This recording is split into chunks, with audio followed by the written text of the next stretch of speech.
অফিসে সেদিন একসাথে দুটো চিঠি এসেছিল। বিজয়বাবুর মেয়ে লিখছে, প্রিয় বাবা, তুমি আজই চাকরিটা ছেড়ে দাও।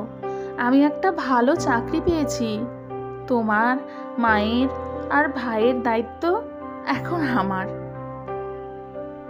আর একটা চিঠিতে দীনেশবাবুর ছেলে লিখছে, বাবা, আমি আর ওদেশে ফিরবো না।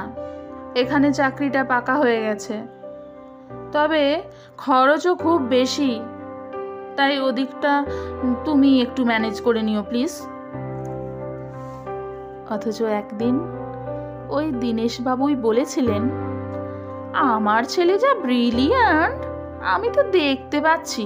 সারা জীবনটা এবার আমার পায়ে পা তুলে কাটিয়ে দিলেও চলে যাবে।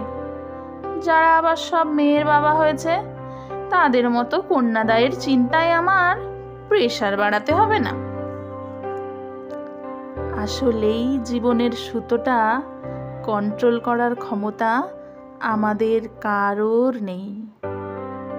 ওপরে একজন আছেন যিনি তার নিজের মতো করে স্ক্রিপ্ট লিখছেন।